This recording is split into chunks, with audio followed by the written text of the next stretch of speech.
Hello everyone, ये 10th video हमारे सी learning series का, जिसमें आज हम एक प्रैक्टिस प्रोजेक्ट बनाने वाले हैं जो कि एक एटीएम सिमुलेशन। तो इसे मैं अगर रन करके दिखाऊं तो यहाँ पर लिखा जाएगा वेलकम टू द एटीएम, और पहला है हमारा चेक बैलेंस, दूसरा डिपॉजिट मनी, तीसरा विड्रॉ मनी और चौथा एग्जिट।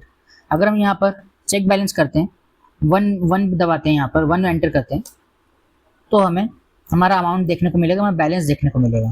फिर उसका डिपॉजिट मनी करना चाहते हैं अगर तो 2 दबाएंगे और यहाँ पर हम जितना भी अमाउंट हमें डिपॉजिट करना है वो कर देंगे। फिर उसका चेक बैलेंस करेंगे तो हमारा अमाउंट हमारे बैलेंस में ऐड हो जाएगा। फिर विड्रॉ मनी करना चाहेंगे तो यहाँ पर अगर हम ये 1500 निकाल लें, एंटर दबा दें, फिर उसके बाद हमारा अमाउंट चेक करें तो हमारा अमाउंट में से हमारा बैलेंस में से अमाउंट माइनस हो गया। फिर उसके बाद फाइनली अगर हमें ये जो प्रोग्राम है इसे एग्जिट करना है तो हम 4 दबाएंगे और यहाँ से हमारा प्रोग्राम एग्जिट हो जाएगा। तो अब देखते हैं इसे बनाना कैसे है। तो अब हमारा प्रोग्राम बनाना स्टार्ट करते हैं। तो स्टार्ट करेंगे हमारी हेडर फाइल इंक्लूड करने से, #include stdio.h, फिर हमारा मेन फंक्शन जिसके अंदर हमारा प्रोग्राम रन होगा, फिर सेफली एग्जिट करने के लिए रिटर्न 0। अब यहाँ पर हम क्या करेंगे कि हम पहले हमारा एक बैलेंस हम यहाँ पर इनिशियलाइज कर देते हैं पहले से। तो मैं लेता हूँ 1000.67। फिर यहाँ पर हमारे एक चॉइस ले लेंगे कि हम जो भी एंटर करेंगे वो, तो चॉइस हम लिख देते हैं 0। फिर उसके बाद हम अमाउंट के साथ डील करेंगे तो हम यहाँ पर एक अमाउंट भी ले लेते हैं, amount equal to 0, float amount equal to 0। अब यहाँ पर हम क्या करेंगे कि हम एक वाइल लूप लगाएंगे, वाइल 1 का मतलब है ट्रू। अगर हम यहाँ पर 0 लिखते तो मतलब होता फॉल्स, तो ये 1 का मतलब ट्रू है, तो वाइल ट्रू मतलब जब तक ये कंडीशन सेटिस्फाई रहेगी, 1 हमेशा 1 ही रहेगा, तो ये तब तक हमारा लूप चलता रहेगा, मतलब एक इन्फिनाइट लूप। तो इसके लिए हम क्या कर सकते हैं कि हम एक और वेरिएबल लिखते हैं, इंट रनिंग इक्वल टू 0, 1 लिख देते हैं। हमने रनिंग को 1 से इनिशियलाइज कर दिया है। फिर इसके अंदर भी हम रनिंग लिख सकते हैं। अब इस लूप के अंदर हमें जो लिखना है वो लिखते हैं। तो यहाँ पर मैं लिख दूंगा पहला कि हमें वेलकम टू द बैंक लिख देते हैं, वेलकम टू द एटीएम लिख देते हैं। फिर अब हम थोड़ा यूज़र फ्रेंडली बनाने के लिए से हम ऐसा करेंगे कि हम इसमें लिख देते हैं कि 1 से 1 अगर हम एंटर करें तो हमें यहाँ पर बैलेंस शो होना चाहिए, चेक बैलेंस। फिर उसके बाद 2 दबाएं तो हमारा डिपॉजिट मनी, तो deposit money new line character. फिर उसके बाद अगर हम 3 एंटर करें तो withdraw money,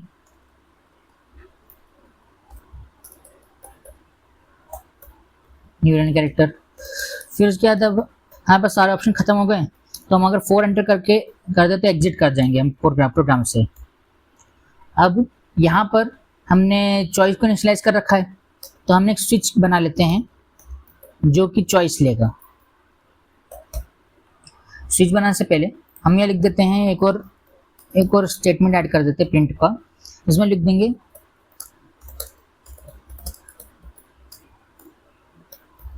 enter your choice 1 to 4। अब स्विच में हम लेंगे पहला केस, अगर यूजर ने 1 एंटर करा तो केस 1 के अंदर हम लेंगे चेक बैलेंस। तो हम यहाँ पर सिंपल सा एक प्रिंट स्टेटमेंट डाल देंगे, %f rupees \n the new line character और यहाँ बैलेंस, और ब्रेक लगाना नहीं भूलना है। अब देखते हैं केस 2। अगर हमने 2 एंटर करा तो मतलब है कि हम डिपॉजिट करना चाहते हैं मनी को, तो यहाँ पर हम पहले इससे अमाउंट ले लेंगे। हम लिख देंगे printf enter the amount to deposit,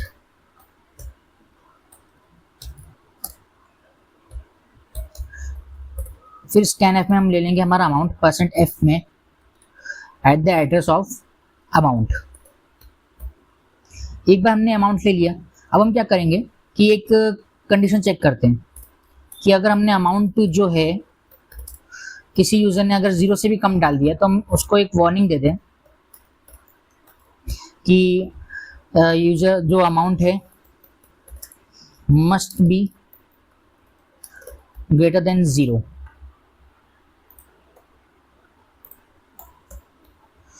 फिर उसके बाद अगर अमाउंट 0 से लेस नहीं है तो हम क्या करेंगे, हम बैलेंस में हम एक नया बैलेंस बनाएंगे, बैलेंस प्लस अमाउंट।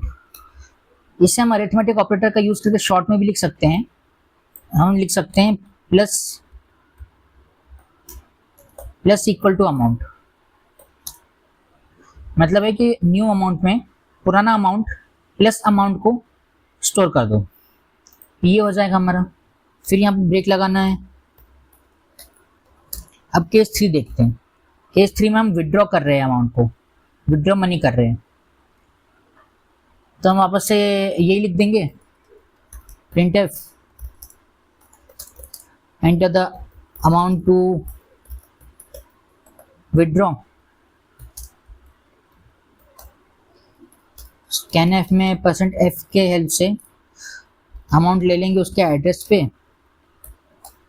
अब यहाँ पे हमें 2 कंडीशन चेक करनी होगी। पहली कंडीशन तो हमारी यही रहेगी, तो इसी को मैं कॉपी कर लेता हूँ, यहाँ पर कॉपी पेस्ट कर लेता हूँ कि अगर हमने अमाउंट लेस देन 0 डाल दिया तो एक वार्निंग दे देगा कि अमाउंट 0 से ज़्यादा होना चाहिए।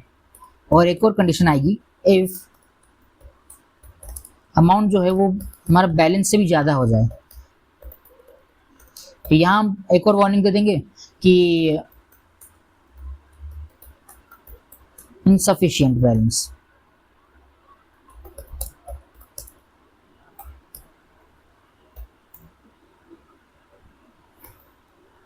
अगर इनमें से कोई भी कंडीशन मैच नहीं हो रही है, मतलब अमाउंट ग्रेटर देन 0 है और बैलेंस से कम है, तो हम यहाँ पर लिख देंगे balance minus equal to amount. मतलब हम पुराने बैलेंस में से अमाउंट को माइनस कर रहे हैं और फिर उसे न्यू बैलेंस के अंदर स्टोर कर रहे हैं, और फिर यहाँ पर ब्रेक आ जाएगा।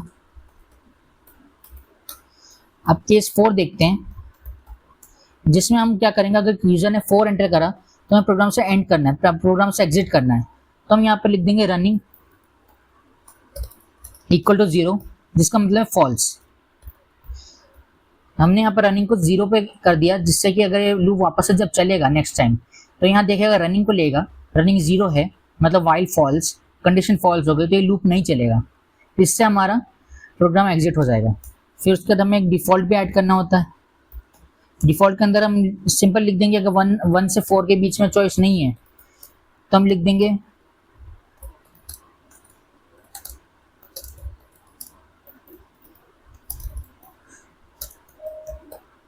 कुछ ऐसा लिख देंगे कि हमें 1 से 4 के बीच में एंटर करना है और ब्रेक।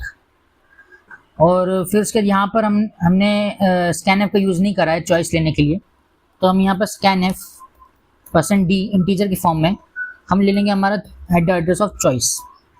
अब अगर इस प्रोग्राम को रन करें तो हमें कुछ ऐसा दिखेगा इंटरफेस। इधर से न्यूलन कैरेक्टर हटा देते हैं।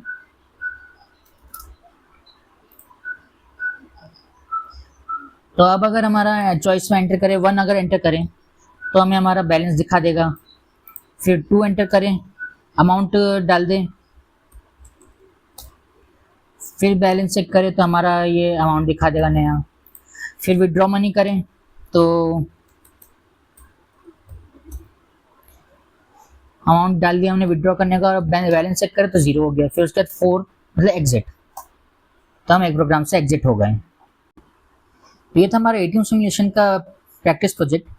अब नेक्स्ट वीडियो से हम देखेंगे एरे। Thank you.